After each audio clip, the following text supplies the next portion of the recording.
Alright, well, what have we got today? It's a BMW. It's pretty racy. It's about to run out of gas. It's an R90 racer. So this is one of the family of 5 different R90 models that are available now, based on the regular one, I think, which I believe is the Roadster.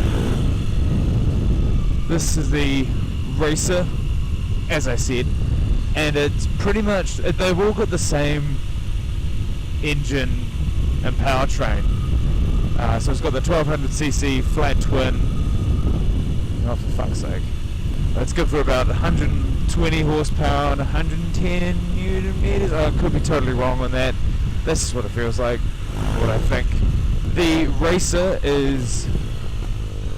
there's no power increase, despite the name, but it is much more uncomfortable due to the extraordinarily into position and the really high foot pegs.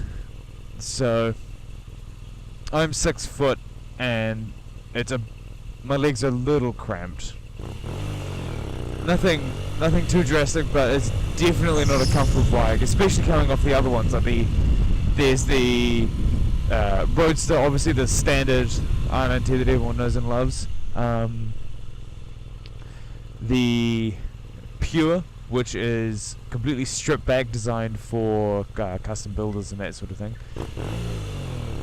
There's the Scrambler, which is an off-road variant, and the Urban GS, which is a hark back to the R80 Urban GS, which spawned the adventure category back in the 1980s.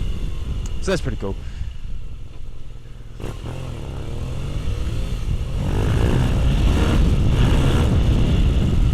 This one comes with, well, this particular one has traction control added on. I believe that's an add-on.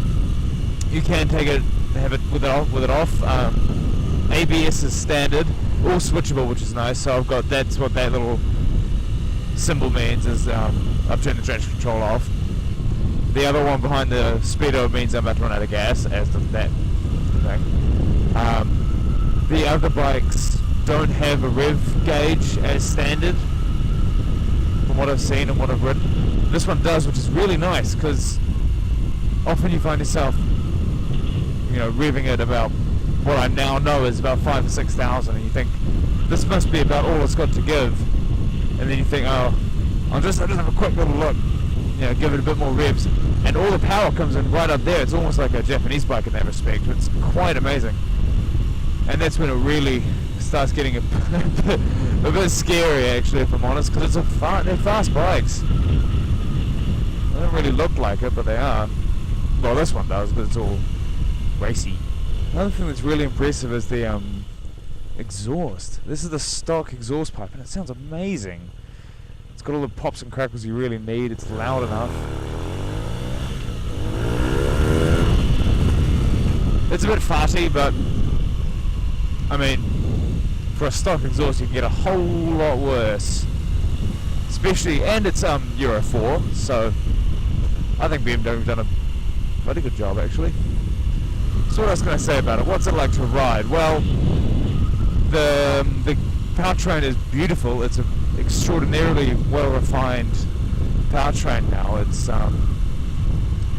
It was the last of the airhead, the last of the air-cooled twins that BMW was going to do. But, well, that was with the original R90, and then they decided to keep it going because it was so successful. So, this is still technically the last of the airheads and all that carry on. But I think it is oil-cooled as well, oil-assisted, or whatever they call it.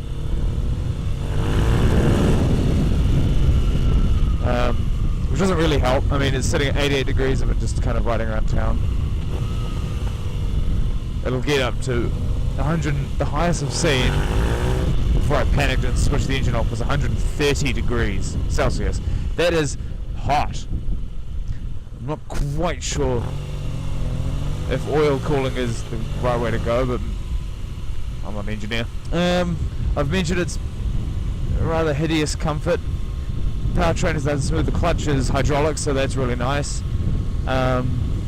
It likes to be ridden quite hard, so when you're taking it out on the back roads, you want to really treat it almost like a 250 you kind of don't care about.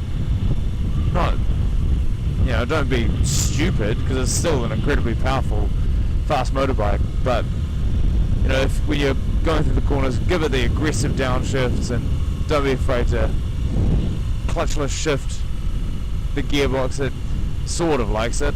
But it does when you're really going hard. When you're kind of going a bit soft, it has a tendency to slip out of gear. Mostly in between 5th and 6th, I've noticed.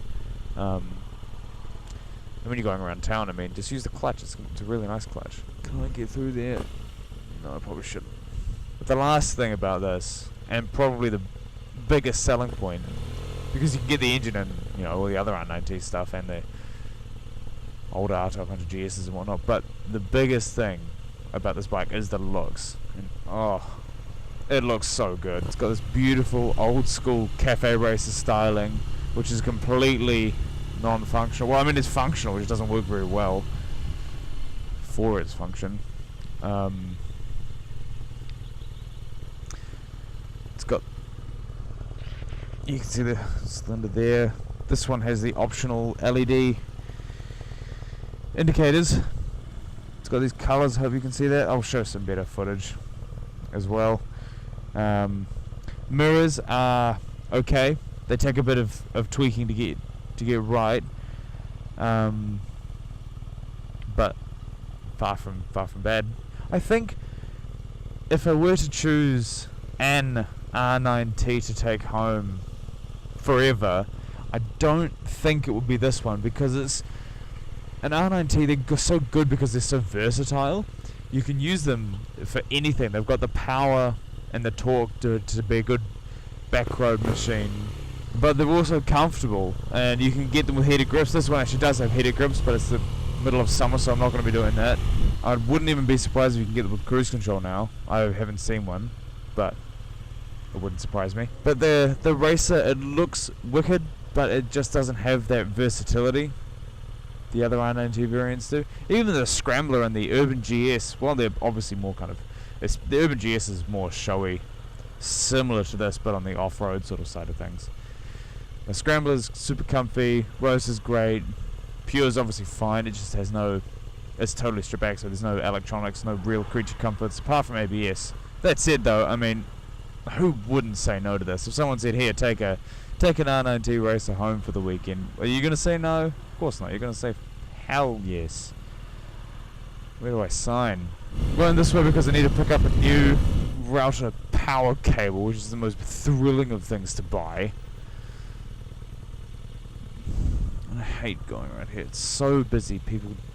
So many people everywhere. Actually, no, I'm going to do this later. Sorry, everyone. I think the trick is, in terms of comfort, the trick is with this is to really sit quite far forward, because if you're too far back, your arms are straight out ahead of you. Like if I sit back with my bum against the rest, it's quite weird. If I sit a bit far forward, I feel like I have a little bit more control over everything, and my arms aren't, you know, ramrod straight. Everyone looks at this thing though. Everyone looks at it. It looks, I don't blame them, it looks mint. Straight out of the 40s or something. I'll get off over here and give you guys a look.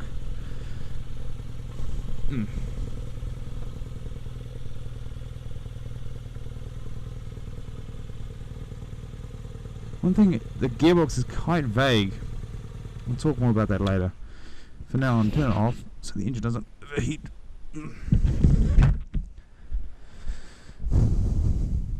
God, look at that though. I mean, that is spectacular.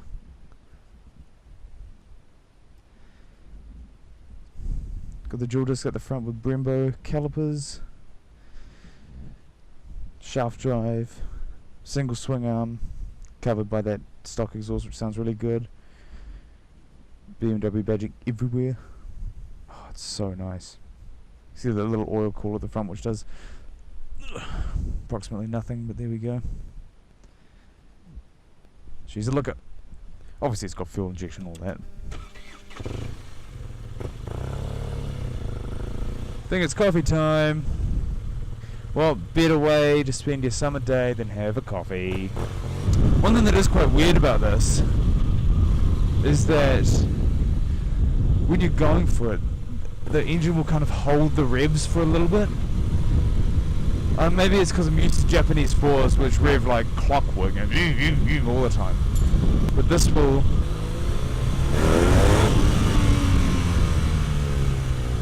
See what I mean? It takes quite a while to kind of come down from its high. I don't know, maybe I'm just riding it wrong, which is very possible. Come on, bro. It's a fun bike though, man. Despite the comfort issues, it's really, really fun.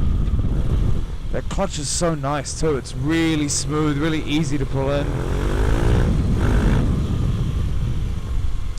Too bad it's the gearbox is a little bit organic. It's kind of vague on where it is, and it's got this. Every BMW I've ridden has had this as well. Basically, like when you're in either first or sixth, normally if you're in first and you push down, there's like a little stopper or something that'll prevent the gear lever from moving. BMWs don't have that, so it just kind of the gear lever will keep going down. But there's no gear to select, so it's just washing around and nothing. I really don't like it. And the same with 6, but obviously the other way around. If it's too high, if you're in 6 and you pull the lever up with your foot, it just washes around. Anyway. Oopsie. Time to get a beverage.